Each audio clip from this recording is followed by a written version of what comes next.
एक बार की बात है जब गौतम बुद्ध जी मगध राज्य के एक गांव में ठहरे हुए थे। गांव से थोड़ा बाहर एक मूची अपने परिवार के साथ रहता था। उस मूची के घर के पास एक तालाब था। एक दिन रोज की तरह सुबह मूची तालाब किनारे पानी लेने गया। वहां उसने तालाब में एक बहुत ही अद्भुत पुष्प देखा।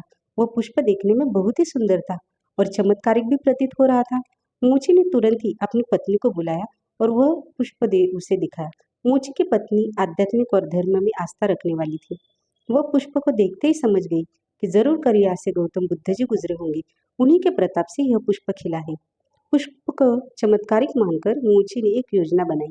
उसने अपनी योजना के बारे में पत्नी को बताया कि वह इस पुष्प को राजा को देगा और उनसे खूब सारी स्वर्ण मुद्राएं लेगा।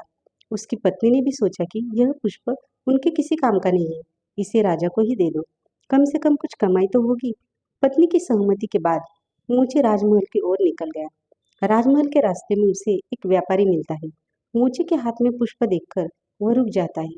वह मोची से पूछता है कि भाई ये पुष्प लेकर कहाँ जा रहे हो। मोची कहता है कि मैं यह पुष्प लेकर राजा के पास जा रहा हूँ। इसे राजा को भेंट करके मैं राजा से मुंह मांगा इनाम लूंगा। व्यापारी ने मोची को प्रस्ताव दिया कि तुम ये पुष्प मुझे दे दो, बदले में मैं तुम्हें 100 स्वर्ण मुद्राएं दूंगा।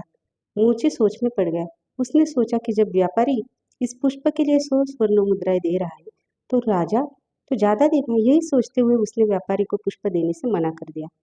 थोड़ा आगे चला ही था कि उसे रास्ते में राजा आते हुए नजर आए, जो गौतम बुद्ध के दर्शन के लिए जा रहे थे। राजा भी मोची के हाथ में वो दो दिव्य पुष्प देखकर अचंभित हो गए। राजा ने मोची को पुष्प के बदले 1000 स्वर्ण मुद्राएं देने के लिए कहा। यह सुनते ही मोची के मन में एक अजीब सी चेतना आई और वह राजा को पुष्प न देकर दौड़ता हुआ सीधे महात्मा बुद्ध के पास जा पहुंचा। महात्मा बुद्ध जी मोची को देखकर हैरत में पड़ गए। उन्होंने मोची से पूछा तो मोची ने उन्हें सारी बात बताई। इसके बाद मोची ने यह पुष्प महात्मा गौतम बुद्ध के चरणों में अर्पित किया और उनसे कहा कि पहले तो मेरे मन में पुष्प को देखकर लालच आ गया था, लेकिन अब मैं समझ गया हूँ कि जिसकी छाया पड़ने से ही एक पुष्प इतना दिव्य हो गया हो, अगर उसकी शरण में मैं चला जाऊं तो मेरा जीवन भी धन्य हो जाएगा।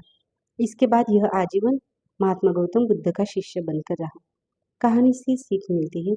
इस कहानी ने हमें सिखाया कि हमारी जिंदगी में हमें बहुत सी चीजें अपनी तरफ आकर्षित करती है, लेकिन हमें उनके लालच में न फंसकर अपने ज्ञान का उपयोग करके जीवन में सही राह को चुनना चाहिए। कहानी आपको कैसी लगी कमेंट्स करके जरूर बताएं। अगर आप चैनल पर नए हैं तो चैनल को लाइक, सब्सक्राइब और शेयर करें। धन्यवाद।